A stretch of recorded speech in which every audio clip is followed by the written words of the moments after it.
Welcome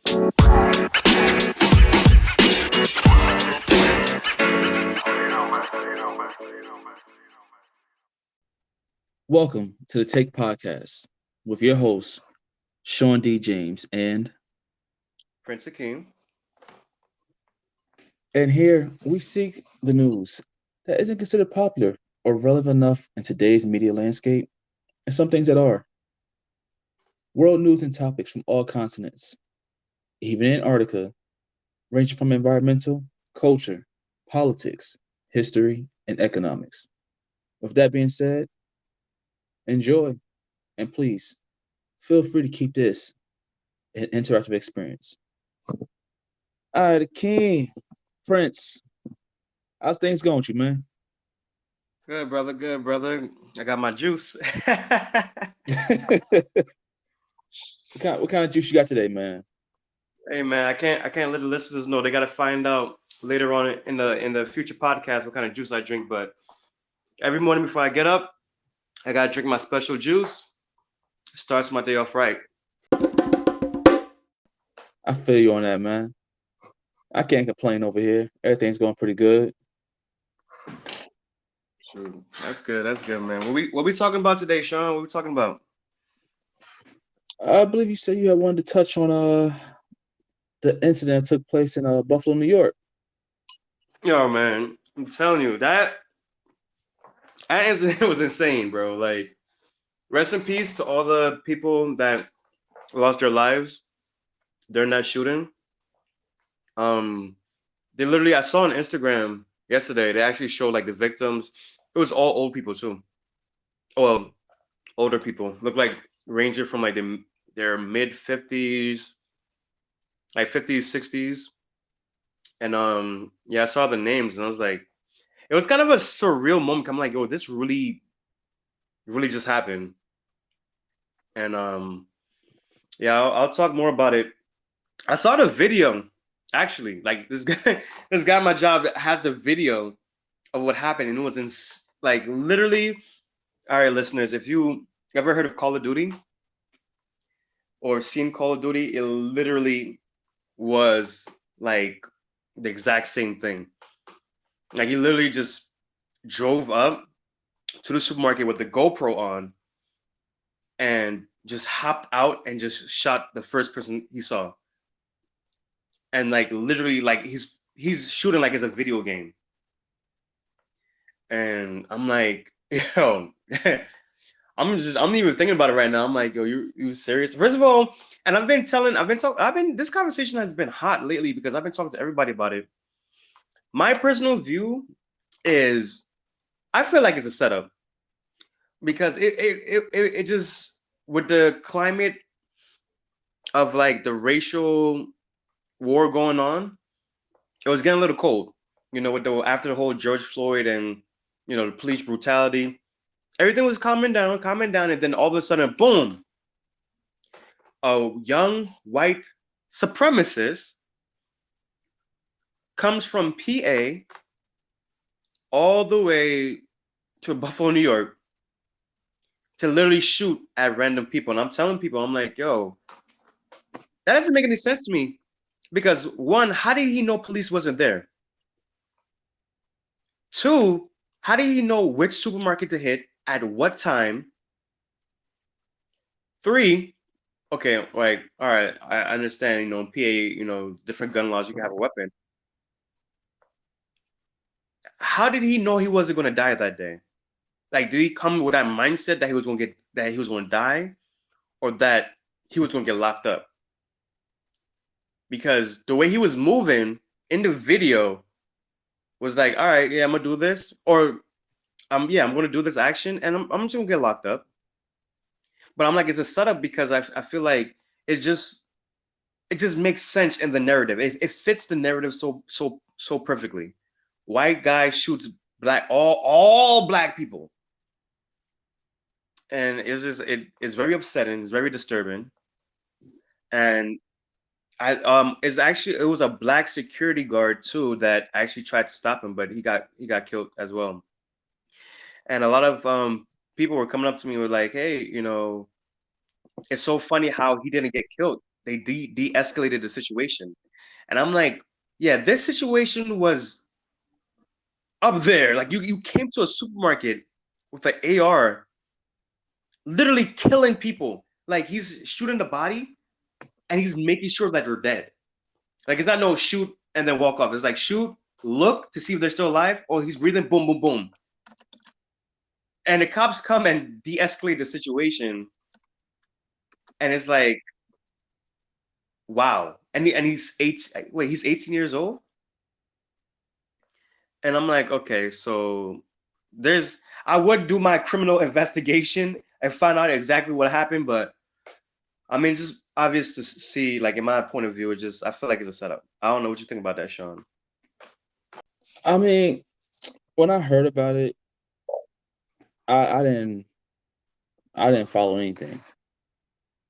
I legit was just like I didn't care. I was just like, okay, you're gonna expect me to want to hear what's going on. Oh, let me just jump on the bandwagon. And I'm just like, no, I'll wait to a couple days after. Let's actually uh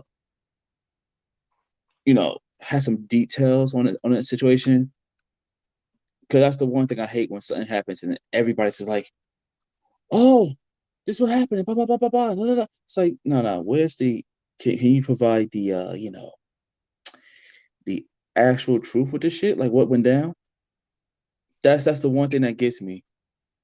Now, I was gonna backtrack right here and to say, holy shit, one of your coworkers actually had the Twitch feed. Like Yeah, how he get that? Like he had he saved it somehow? Like somebody gave it to him? no, like he screen recorded him. Oh, so he had the screen recording after it was off of somebody else's stuff before they take it down for social media Right, right, right. outlets. Which is Okay. funny. Which is funny because it's like I don't even know where the guy posted the video up on. It was on Twitch. He was live streaming to Twitch. Like I turned around, I didn't look into this until I want to say yesterday. No, no, 2 days ago when you brought it up. You said, I wanted to touch on this topic. And I looked it up, did some quick research on it, and I was like, yeah, it was funny. Like he live streamed it on Twitch, but then it was also crazy just the thought that he turned around and his mindset was like, yeah, I'm gonna have this, I'm gonna show everything. I'm like, wow, okay. The fact that Twitch got it down as fast as they did to me was actually pretty interesting. Like within 30 minutes, it was off the platform, stuff was down. Like he had it ready. I was like, oh, okay. I give him that. I give him that. Now I laughed because the same day you said, hey, I want to touch on this. You remember Ray that used to work with at the office? Yeah. Yeah, he was like, it's funny. He said he wouldn't come to Newark with that. You wouldn't see him in the hood with it. And I laugh because everybody that says is like, yo, he wouldn't go to the hood and do this. Somebody was like, yo, there's like probably like a hood down, like closer to where the supermarket where he was at. And people was like, you realize he chose his victims purposely because he knew nothing was going to happen to him. That's it. That's why he chose it. So he apparently had did his research,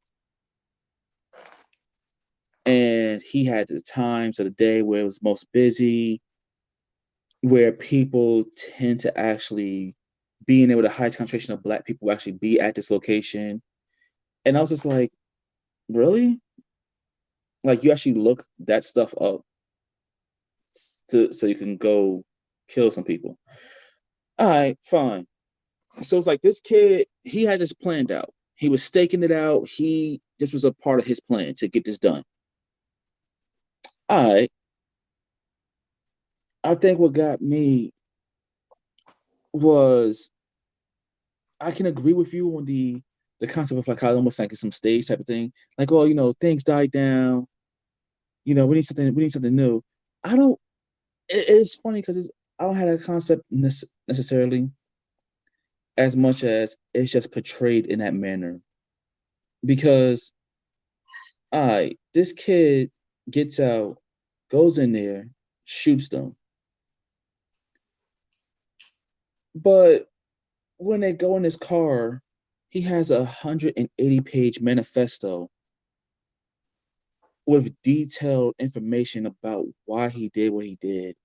And I'm like, hold up, wait. He wrote 180 pages with his viewpoint. And apparently, the way he did it, he wrote it in a question and answer format.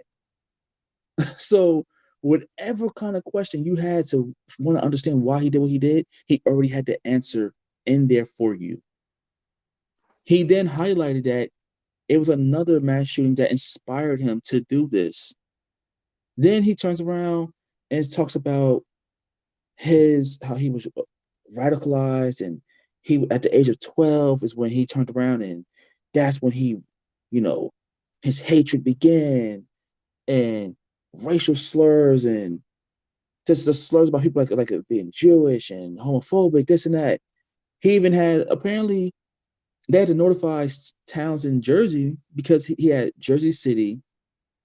What was it? What was like?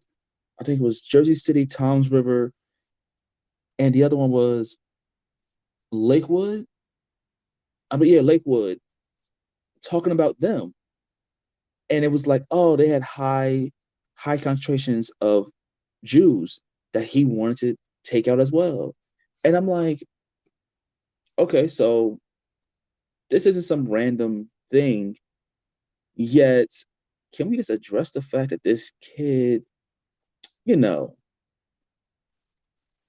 was mentally unstable?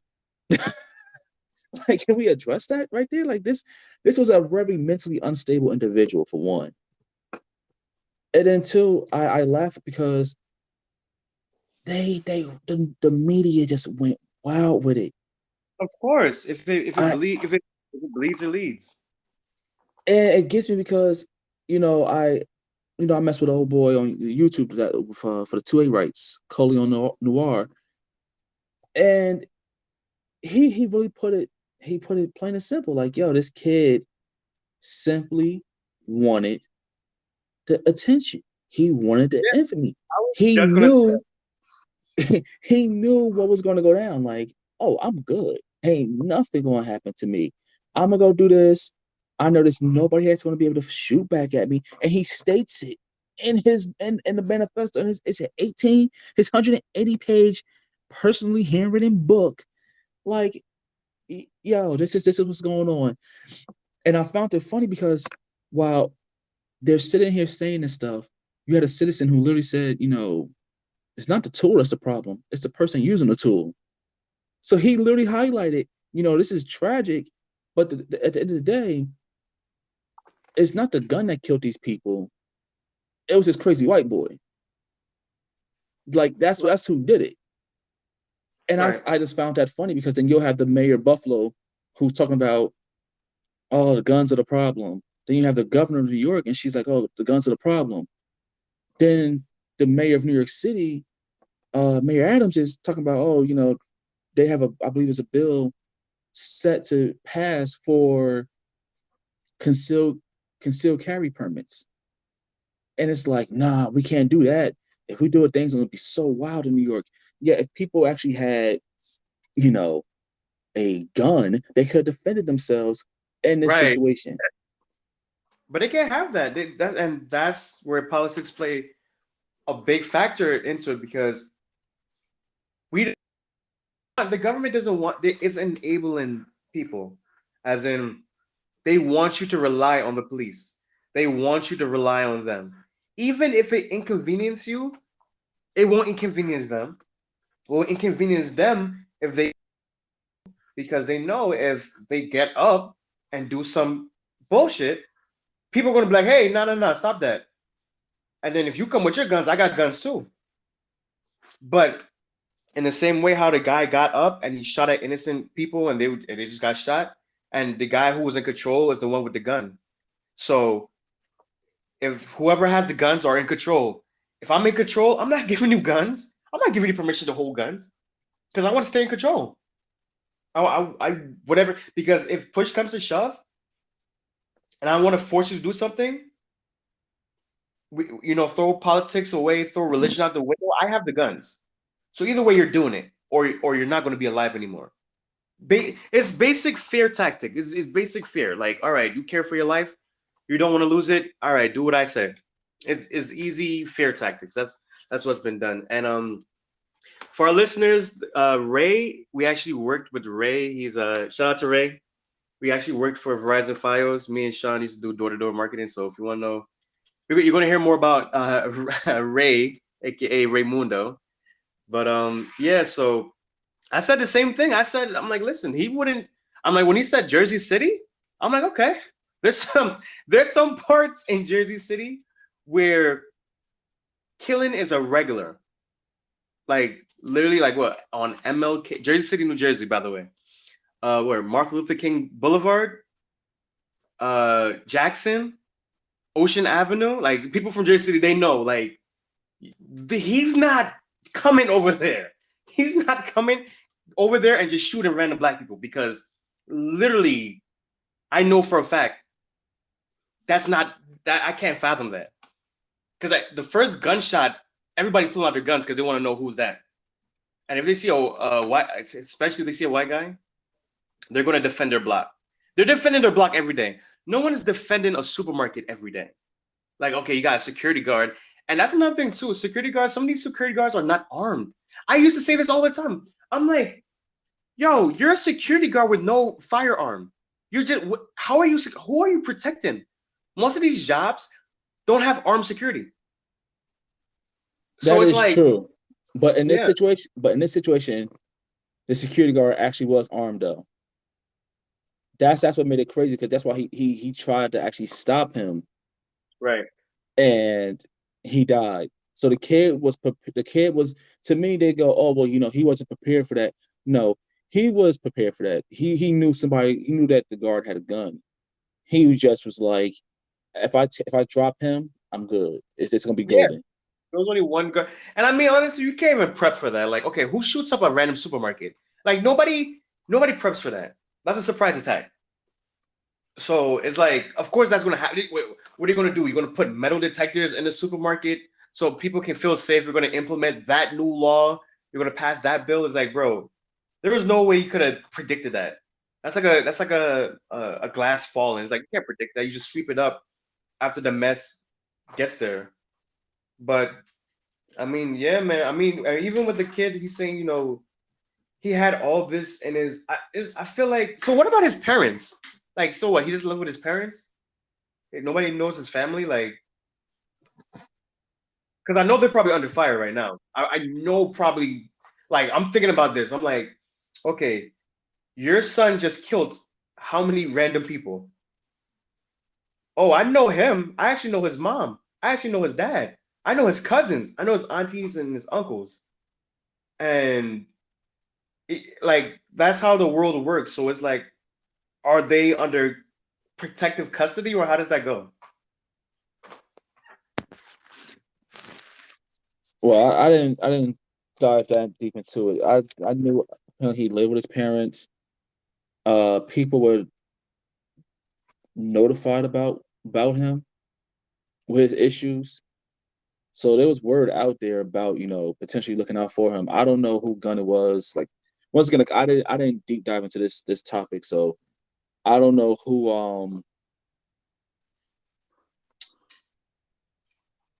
I don't know where the gun's from. Like, I don't know if it's registered to his parents or someone else. If it was a birthday gift, I honestly don't know. So I can't even touch on that. And first of all, why are they banning guns in New York? Why aren't they banning guns from the place he got it from? Did he purchase the gun in New York? Wait, what? Did he purchase the gun in New York? Well, as I said, I don't know where he got the gun from, but he couldn't have got it from New York. Do you know how their shit is worse than ours for trying to get a gun. Exactly. Especially AR. Like, so my thing is, why would you like? It's just I don't know, man. These are the politicians that get voted in. They play the blame the gun game. Like, oh, it's guns. It's always guns. Yeah, guns, guns, guns. It's like, but I guess it's easier to accept that it's just guns. I feel like you know what actually I think it's better that they say it's guns than they say it's people because think about it, right? If you're walking down the street and you're telling me anybody has the proclivity of just getting up and killing me right now, I'll be in constant fear. But if I blame guns and then you take away the guns, oh, now I feel safe because the guns aren't there. So that means I'm there. And I'm thinking from their paradigm. I'm thinking from like how they would think about the situation. Like obviously we think differently, but that would make sense. For me, that makes lazy sense. To just that's putting a band-aid like that's like there's the foundation behind that wall is bad. And you're like, I'm gonna put some fresh paint on. I'm gonna just shave that off right there, put some fresh paint. Yeah, it's good. Everything's good right there. It's no problem with that wall. You want to hang a picture up on a pitch frame? Go ahead. Do what you want to do. No, trust me, it is perfectly fine. Like, nah. For me, I get tired of the constant thing of, oh, they had an AR. He had this AR style weapon. He could have came with an M4 and they would have still said it was an AR styled weapon. He had a high capacity magazine. What do you mean high capacity? I mean he had the regular standard magazine that comes with it, but you want to call it high capacity? Like I think it's funny. Like for me, it's not even to think. I know it's funny when we have people and citizens acknowledging if we just had different gun laws, people could have defended themselves. Hey, it's not the gun that's the problem. It was the person that was the problem. It's not the gun that's the problem. It's just a tool like anything else. If he had came in with a hammer and hit the guard in the head one time, and then people got scared, he grabs the gun, the guard's gun, but then still runs around and just hits people in the head, but uses the gun as a means to scare them that they're gonna get shot, but he just beats them in the head. What are you gonna say? Oh my god, the hammer is so evil. We should no longer use hammers at all in life. You have to be a contractor with a license to now have a hammer. Like, nah, M- MC that to Hammer, me is stupid. MC Like, Hammer go down the drain. If people get killed with hammers, that no no more hammer time. Hammer time. If you say hammer time in public, you will get fined $50.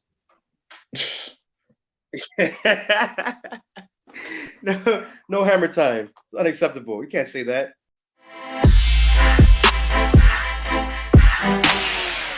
I'm really laughing because so here it is, right?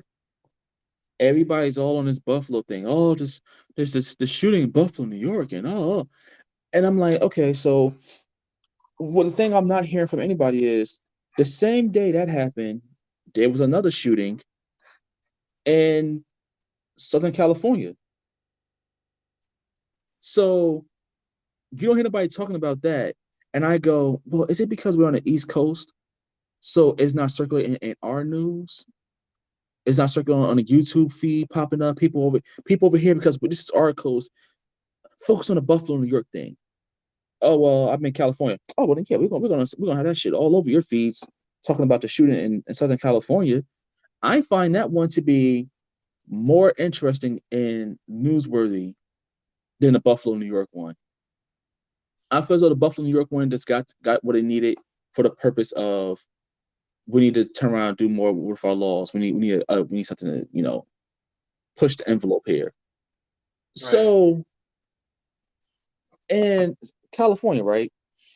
Yeah. This man, just like the kid here, he had some documentation shit in his car about reasoning and this and that.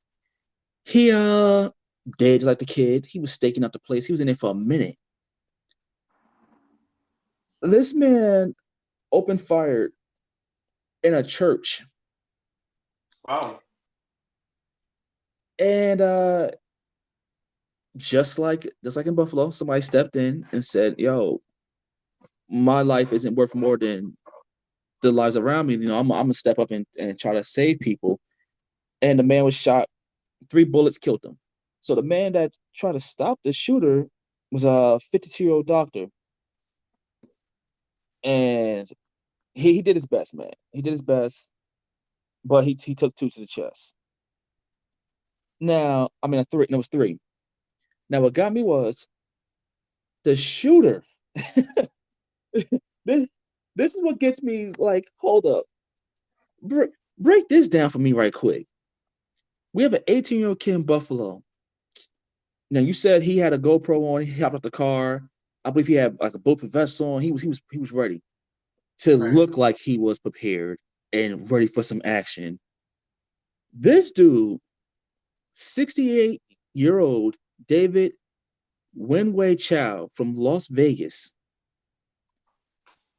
was in Southern California at a Taiwanese Presbyterian church. He apparently at some point was trying to lock the doors with chains, put crazy glue in the bolts so that when they try to move them, the doors are locked in and he gonna just go ham, just let off. The he By the time the police got there, he was already detained because the elderly people in there actually got him down to the ground and hogtied him with extension cords.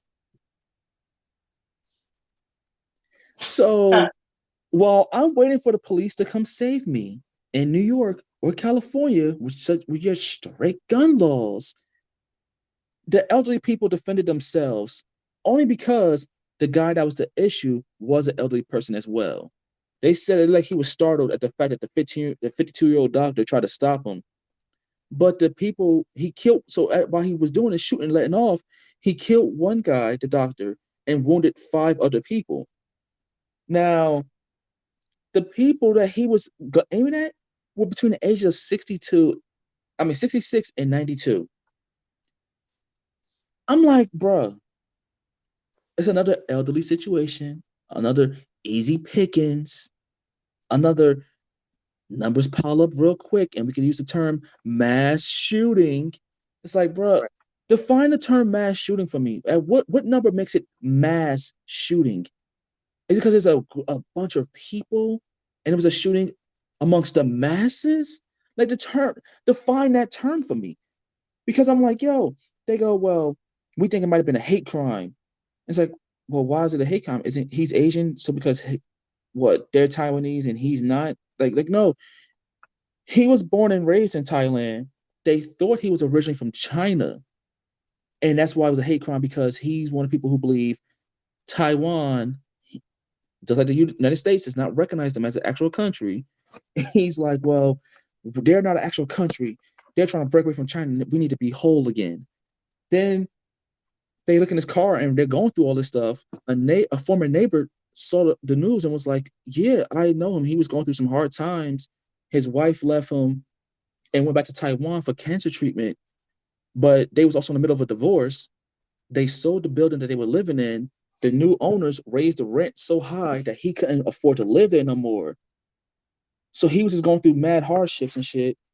And then he had these apparently these beliefs, and then he chose to go do this shit. So I'm like, I could see how you have a hate crime. I didn't. It's always funny when you have states that have death penalties, and then you'd be like, Right. oh, they have a death penalty there. Wow, okay. Like so, because of the crimes, he might face life in prison. He's already 68. Like it's not gonna be that damn long, Give him like 2 years especially in with prison. his mental state and the emotion bearings on him. He might go before then, or he could face death penalty. Okay, he's looking at 7 counts, 5 for attempted murder, 1 for the murder, and they're trying to give another one with special circumstances if it's considered a hate crime. They also got 4 count. They had the counts of possession of a destructive device, intention to harm or kill. I said, A destructive device. What? What? What is that? Like, what are we talking about here, man? Come on.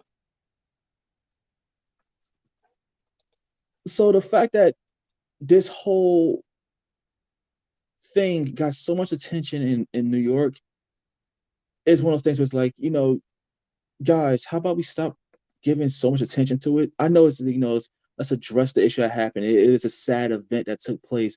I understand that. But at a certain point, you got to stop giving these guys just attention. Because people that feel like they have nothing in life now, it just makes them feel like they have something. Because Right. people are going to talk about me and I'm going to be important and relevant. Like, at some point, ease that shit up.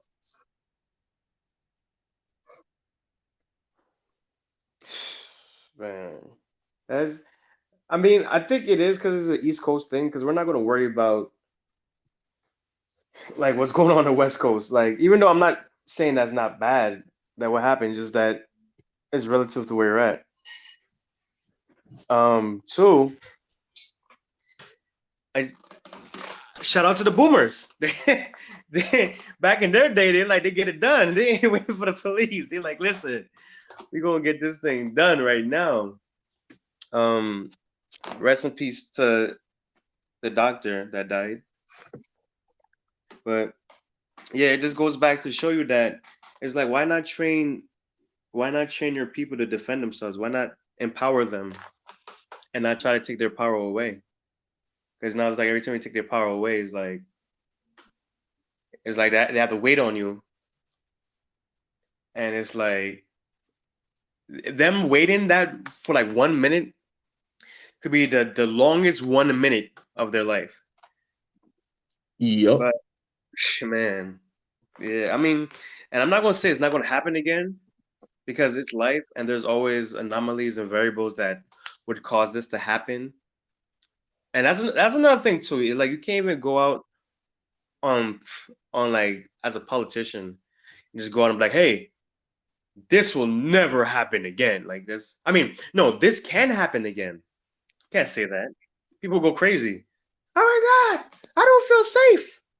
I mean, it's funny because some people, some races in America, hint hint, smiling emoji. Some races in America, they don't feel safe at all. So it's like but they don't want the I guess other races to feel they want some races to feel safe and other races they don't care about.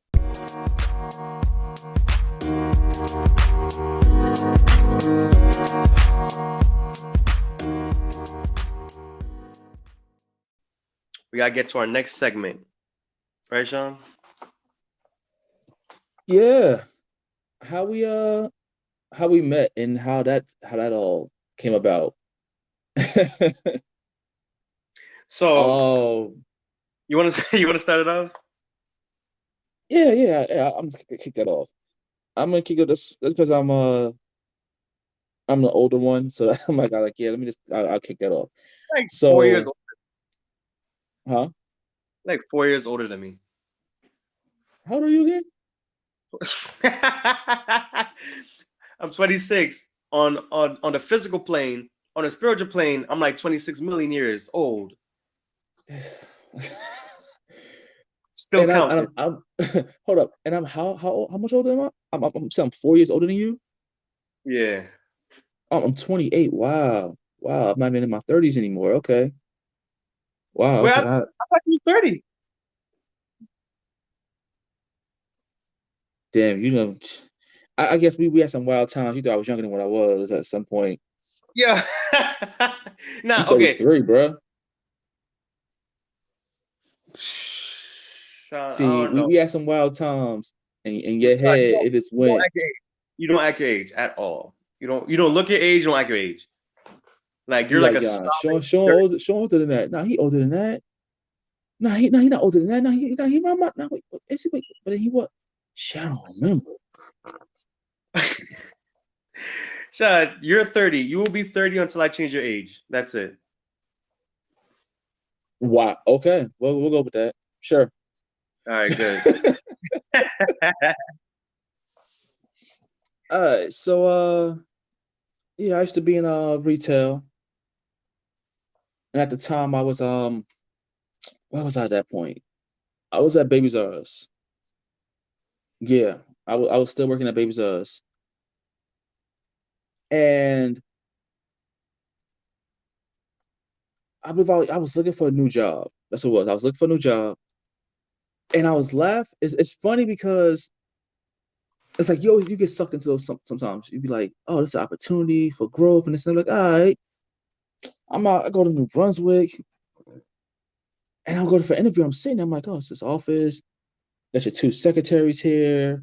Got the office room. Go hit that interview, and I'm there, and I'm like, oh, this sounds like good potential here. Like, we work with Verizon. We're a contractor with them. Blah blah blah blah blah. I'm like, all right, cool. Oh, so office environment. I was like, commission. I'm like, I ain't never done commission before, but we'll see how this plays out. Let's see what happens here. You kind of sold me on the concept of, hey, it's a team environment. You can make money real easily. This and that. I was like, fuck, I got sucked into it, bro. So I'm there doing the door to door thing, and it's funny because the day I had my interview was the same day I met Ardell. We had our interview on the same day, bro. Oh, for real? Yeah, we had our interview the same. We got hired at the same time. The only difference we just was on different teams. I was under Dave, and he was under what's the guy with the Supra? They had a Supra. Steven. Uh, yeah, Goldberg. The one that went to Florida. yeah, Goldberg. Shout out to Yeah, Goldberg. If you listening to this, yeah. shout out to. He was under him, but we were hired at the same time. It was all cool, and it was just it was funny because like you didn't come in until, was it Union? Yeah, Yeah, so we was in New Brunswick. I want to say maybe about 2 months. I think the second month was when they were moving to Union because the office was getting divided because the manager at the time, Nick was, I think one of the other guys got promoted to his level, and that guy was growing his team, and it was just like, yo, this office ain't big enough. Like, there's no way you could fit your team growth, my team. We got Dave coming up. We got Rob over here right behind you. Like, we're gonna have three managers sharing this little office space. It ain't gonna work. So that dude turned around and was like, well, I found a spot in Plainfield, in South Plainfield. So I'm going there. And they was like, all right. Nick was like, well, we going to have to find a spot. So then that's when they turned around and moved to Union. And it was funny because that whole time prior to that, it was just like, yo, New Brunswick was dope, bro. Like right near the college. I was catching a mhm. train out there, had the little bagel spot. We was like, yo, I want something to eat. Yo, there's a Starbucks right there. Had team night. Oh, it was a sushi spot around the corner. Word. All right, let's go. Like, yo, no matter what, that was the only thing that made those jobs fun for me in the beginning was like those team nights. Yeah. But after that point, that's when we moved to Union, and that's when you come into the picture. So hey man, go ahead, take over. Um. Yeah. So that's when I was 18. So that was like 8 years ago. Yeah, you was the Uh, youngest person there too. yeah. Didn't know. Fresh out of high school, was on my way to college, and I was like, "Yo, you're 18. You get pressured. It's like, okay, what do you want to do for the rest of your life? You got to figure that now at 18 years old." Like, I didn't even experience drinking yet. I'm not even old enough to drink. You tell me what I want to do for the rest of my life. Like, I'm gonna figure this out as soon as I get out of high school. I'm like, okay. So I was a super duper introvert and I couldn't talk to people. So I worked on that social skill. I worked on like talking to like random people. Like I would talk to random people in the park, talk to random people just walking, say hi, how are you? Which is weird in the North, in North America, like not North America, but like up north, but down south is normal to greet and say hi to people, but that's a whole nother story right there. But anyway, so I'm doing that, and I'm like, yo, I want a job that requires me to like I can make money while talking to people.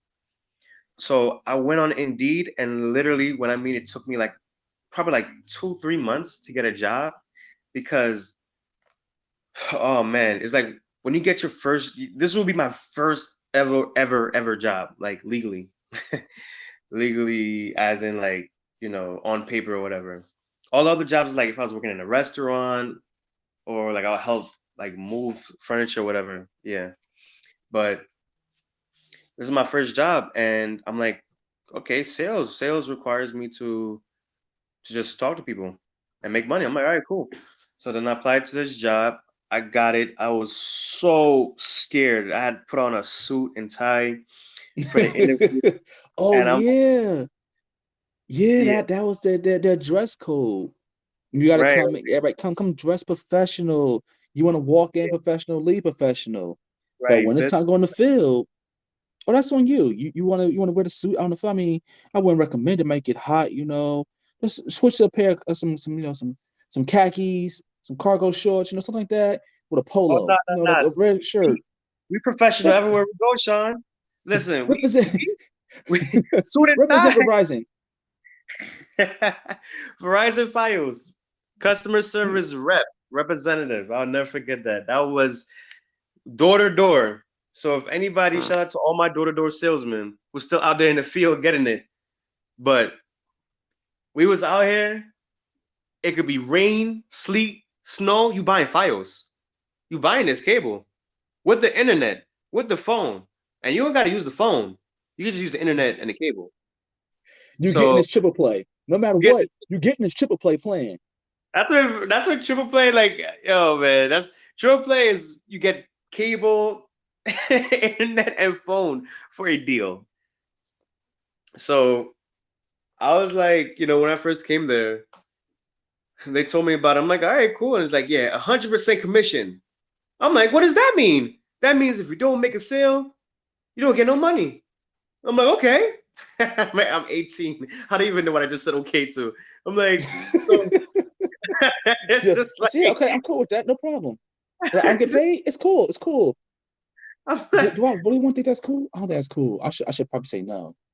right, body, but like I said, I don't know what I want to do with my life at 18. So I go there and you know, in that environment, everybody's on like different teams. And me and Sean, we weren't on the same team. But I can't really remember how we spoke to. I think I think we was it's probably one of those team nights, and I was just like talking to everybody. And I was talking to Sean, and I found out that he lived in East Orange. I'm like, oh, you right there, bro. I live in East Orange too. And then found out that I think you went to campus, right? You went to East Orange Campus High School. No, no. I went to Sissy Tyson, Yeah, yeah, yeah, yeah. performing arts school. Like I never went. Like it was funny because I never went to any of the schools on the north side. Yeah, I lived on the north side. It was at the time when I was still coming up, shit was they was bad, bro. Like them schools was bad as shit. My mom was like, "No, my son ain't going there. Like, no kid I raised will ever be in one of these bad schools. Like, no, no, he ain't going there." So I went to a charter school when I was 6, but then they did some funneling with the money for the school, and it messed things up. So then the board of education had to figure out, well, where we sending these kids? How we doing this? And it just so happened they sent me to performing arts school, and I was just laughing because I'm like, yeah, they're gonna send me to a performing arts school that you have to audition to get into. And I didn't have to audition. I just got up in there because of the circumstances.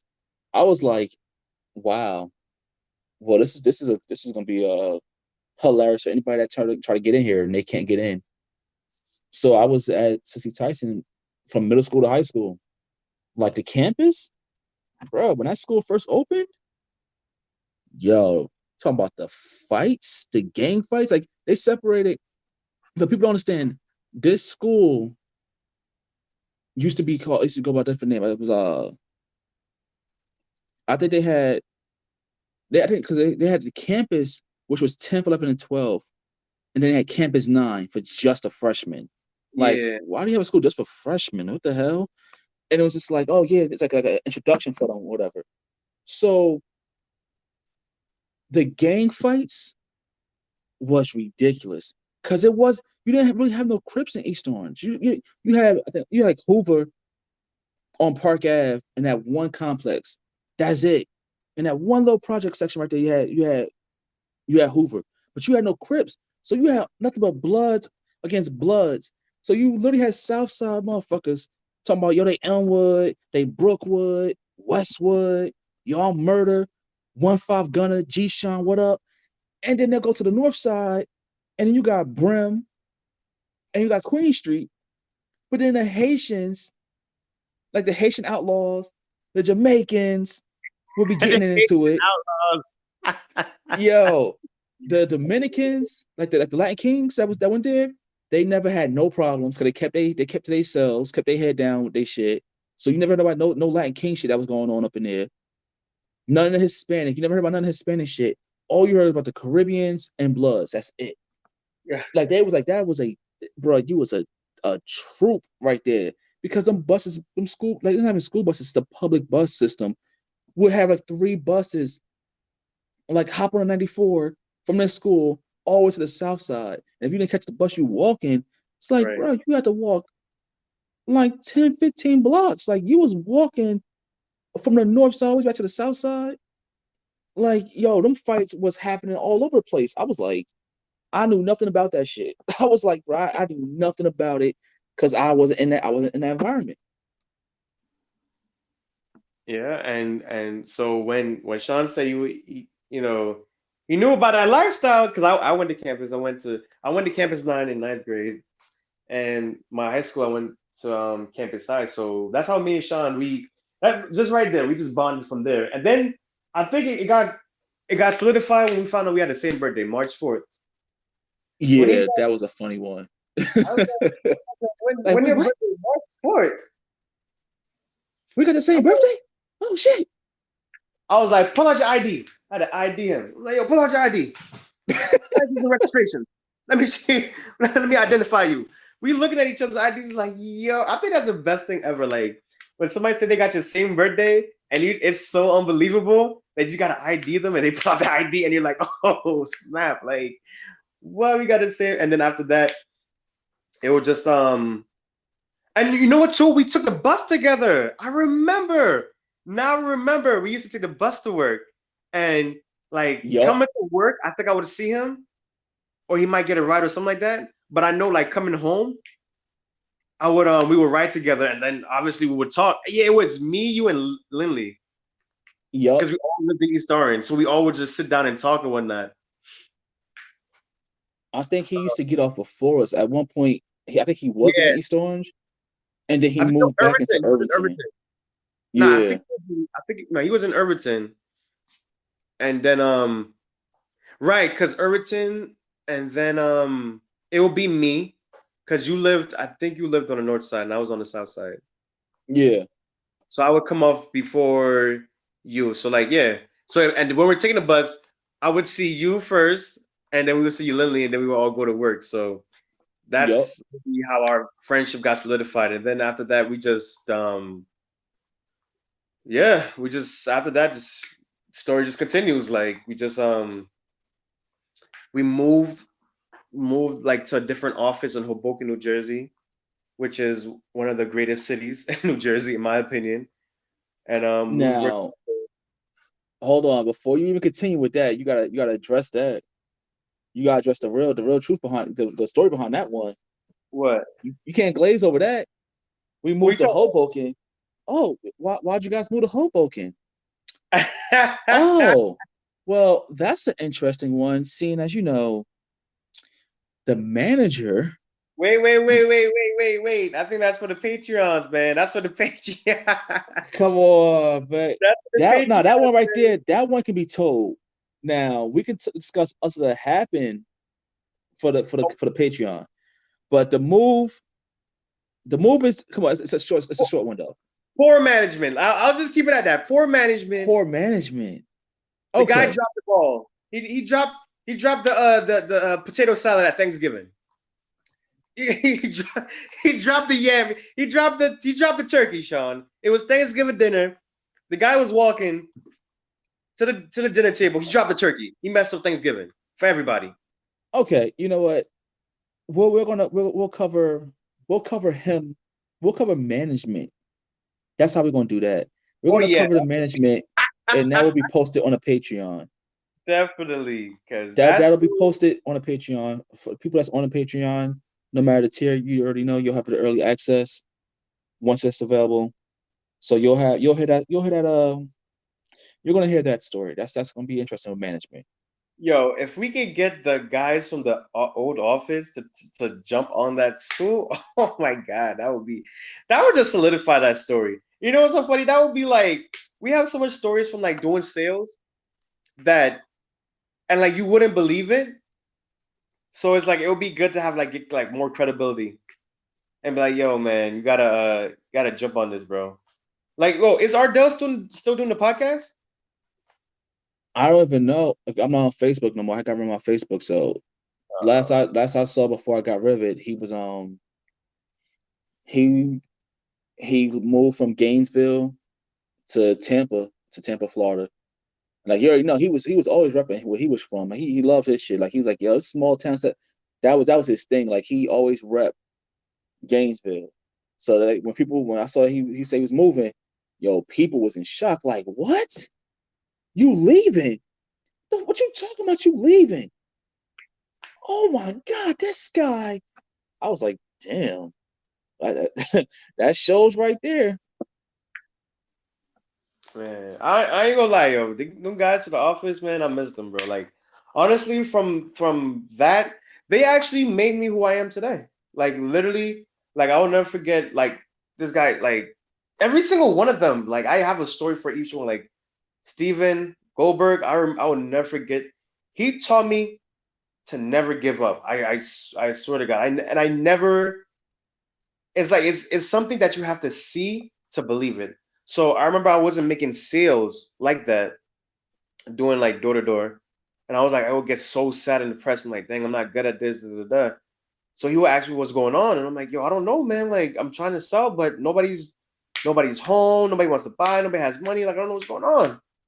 She's like, all right, yo, come work with me one day. I'm like, all right. So me and him, we driving his nice ass car and whatnot.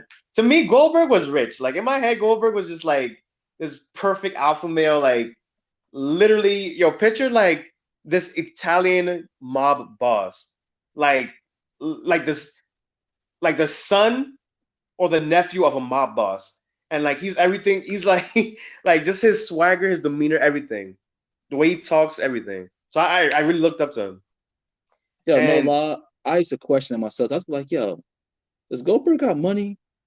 I was like, yo, what is he? I'm like, his name Goldberg and shit. So I thought he was Jewish. I'm be dead. I thought he was. And then I think it was like, oh no, he's not Jewish. Like he's like Hispanic or something. Like, oh no, he's half and half. I'm like, yo, does he got money? Is he just doing this just because he's bored? And it's like something like, oh, this help him get his people skills up. Like, what's his story? Because I and remember mind like, yo, you, that Supra, yo, his Supra was nice as shit. and That's mind no lie. Getting in that Supra was like, damn. but Like mind you, he helped me before. He helped me one time, and I was like, yo, this shit dope. but bro, Sean, I gotta tell you, man. You know what you told me? You know he's actually shy. Wait, say again? He's actually shy. He's a shy guy. Really? So imagine listeners, imagine like a person you know, right? They're super introverted, talking to everybody, laughing with everybody, all that, but they're actually shy. And I'm like, I'm thinking he's lying to me, but we got so personal one day that I found out that he was shy. And I'm like, bro, are you serious? But have you ever seen the TV show Martin? So Martin Lawrence in real life, he's shy. Like he's quiet like a mouse. Like I saw him in an interview with Will Smith a while like years ago. when we was making, I think he was making like Bad Boys 3, and they were talking to him about it, and like Will was the only one talking, but Martin did not say a word. And I'm like, yo, this is the same Martin? But yeah, just like when it comes to like acting or like being on TV, he's like a whole different person. But in real life, he's just quiet. And I'm like, okay, that reminds you of so that's how Steven was. So but anyway, um yeah, so me and Steven, we went out and we were going like door to door. And like yeah, we are just getting like rejected. And like I'm the only one feeling bad.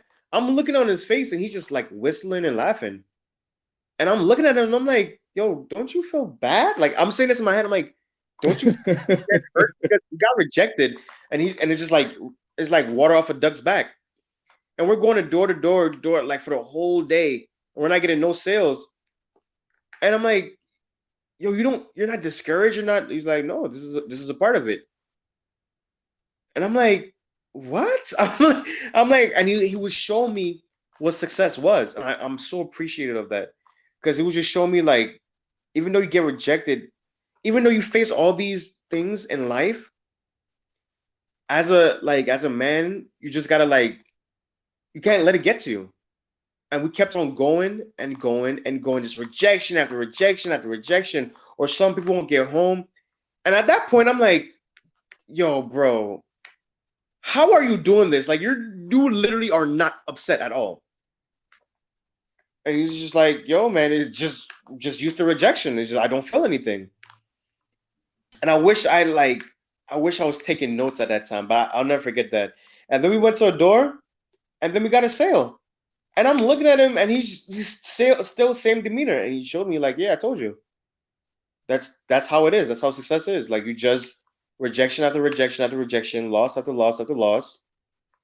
But if you keep on going, you're gonna win. And after that, I was like, that's why you make more sales than me. Because when I would give up, you would keep going. Literally, we're doing the same thing. We're dressed up, we're dressed up in suits and ties. You're working my lead list. I'll be complaining, he won't be complaining. I'll be upset, he won't be upset. His reality of how things are, he kept a smile on his face. I didn't. If I did 20 doors, he did 100. So before I would look at him, I'm like, oh my God, he's like this crazy, amazing sales guy because he gets all these sales. It's like, no, he just keeps going. Like that's really it. He doesn't let it get to him. And I'm like, okay, that's what separates me from you. It's not money, not the status, not looks, it's not anything. He just keeps on going. And that's like I will always forget that. I mean, I will always remember that. Yeah. Yeah, I'll be honest, like that. That to me was one of the biggest differences among so many people. You could see who were the people that kept it going and who weren't. Who were the ones that actually living what they saying. I I don't remember ever working with him one on one in the field. Like they would say like this terminology they would use like, all right, time to go in the field and make these sales. And I was like, I was struggling for a minute. Like that was rough. Yeah. Like yo, that job for me was that was a big eye opener. Like yo, what the fuck is this? This is how people like, and I'm seeing people like, oh yeah, they closed. They done closed this person, they closed that person. They got these numbers. End of the day, everybody comes back to the office and let's see what the numbers are. What did you do? How'd you do? Okay, so what held you back? And I'm just like, bro, I couldn't close them. Like, I legit could not close that person. I don't know. They just didn't want the service. Like, and for me, it was hard because it was like, yo, they said they don't want it. I'm not about to push this shit on them. Like, yo, you don't want it? All right, fine. I'm not wasting my time with you. I'm out. That was my mindset. And it was like, it was just so hard to be like, yo, nah, you got to close them, bro. You can close them. They telling you they don't want it because they just have They have a certain mindset about it, what they believe the service is. Trust me, you can turn around, you can pull this off. And I'm like, okay. I'm like, all right. And it just so happened something took place in which me and Ardell both closed the same amount. Like it was crazy, bro. We got hired the same day and promoted the same day. I remember that. Because the goal was, I think you had to get like 5 in a day to qualify from being like a the new hire to like now being considered somebody's like, oh, you're a stable person, and eventually we could actually trust to put you out in the field with a new hire. And me and Ardell was just like, all right, cool. And I was just like, I felt awkward about it because I was like, nah, I almost don't want this. It was like, he's like, what? Like, why not? I said, nah, bro, like it's a pity. This is some pity shit for me and you. Like they just giving it to us. Because we didn't actually earn it like everybody else. But everybody was actually okay with it because they was like, nah, we see that you guys got it. That's why nobody here is complaining, like, oh no, I bust my ass. And these guys just do this little bit, they do one lesson and they qualify? Hell no. Like nobody had that mindset. If they Yeah. did, nobody openly showed that. And I was like, all right, cool. Now for me, I was like, I think what got me about the job was it had to be the whole team aspect. Like, hey, we're a team, we work together, nobody's above anybody. Like, you are above somebody because of this. But at the end of the day, hey man, we're all together in this. And I'm like, you hear that in certain jobs, and then you just be like, yeah, yeah, so you chatting shit right now. Right. Like That you chatting shit. Like you don't really mean that. Like, come on. sounds good on Yeah, yeah, paper. that's saying that. Sound good on paper. Exactly. Exactly. That shit sounds real good on paper. Cause then you come in thinking that, and then you find out, nah, motherfucker. Welcome to the real world. Like, what? I thought I was in the real world. Now you in the real world. Like, Go god learn. damn it. Go learn. Go For learn. real, man. Learn. So, Uh, like, before you got there, it was, man, it was funny as hell. Like before, because you came in union, so we had instances when like guys would come in, get hired, and they wouldn't even tell the truth on the application. So one guy turned around and he lied on his application and was like, they was like, hey, criminal record. He's like, oh no, I'm good. Now, for people that have never done door to door, there's something called no soliciting townships. And some people, like, Verizon would be like, hey, here's a list of the places that have it. And they would provide the leads, as in the places we can go to visit, to like do everything. And we would show up and the people would be looking like, yo, what the fuck? Like, oh God, I hate these door-to-door people. Like, what are you doing here? And it's like, the fuck you mean what am I doing? I'm doing my motherfucking job. Like, I'm trying to make this money. Like, what you talking about? So I would turn around and I'm like, all right, well, I'm trying to get this money. Like, so what's up? So this dude goes to Montclair and apparently like, he was a cocky Italian kid. And he's scared an old lady who had a shit ton of cats. He came to the door and she thought he was there to hurt her. I was like, oh wow. shit. Wait, what happened? It was like she got scared. She thought he was gonna hurt her. He was like, what? Like, no, I'm here doing door to door. And the cops was like, all right, well, let's get your information. And he gave it to them. And it turns out he lied. He had felony charges in the system. Shit was pending. Yeah, he had shit pending. And nobody, because the background check on him didn't finish clearing. So they took him on his word and they hired him. And they was like, if it comes back dirty, we're gonna let you go. And he was cool with that because I guess he in his mind's like, nah, I'm gonna be good. This shit gonna slide. I'm gonna be good. I'm gonna make some money. They're gonna see I'm a good sales rep, and they're not gonna let me go. I think that was his mindset. And lo and behold, he didn't make it long enough. Go learn Cops was today. like, all right, call your manager. He called the manager. They was like, yeah, that's our guy. Yeah, knows what's going on. Like, hey man, he was here. The lady said she was scared, this and that. He was like, like, all right, well, look, like, so we'll let him go. We just want to make sure that he works for you. They was like, yeah. They was like, okay, cool. We'll let him go. And then they let them know, hey, look, we let you know on the side. We don't know if you know, but he has felony charges in the system. We want to let you know just in case, you might want to check that background on him. And then when he got back to the office, that was it. Terminated. They had to let his ass go. They better, or they gonna learn today. They're Yeah. gonna learn what a felony look like today. Yup. Oh, crazy. Yeah. But let me see, what is it? Yeah, it looks like we actually just we are slightly over an hour right now. So I think we're gonna cut it right. We're gonna cut it here. All right, bet. What we're gonna do is I'm gonna follow up with Ray. I'm gonna reach out to him and see what his schedule's looking like. Cause I'm coming up. I gotta drive up your way I gotta drive up your way anyway today. So I'm gonna go check on my mom's. If Ray available, I'm gonna contact him, see what's up. We'll schedule something with him, and we'll do some stories. We'll treat it as a team night. Thanks, I'm down for that.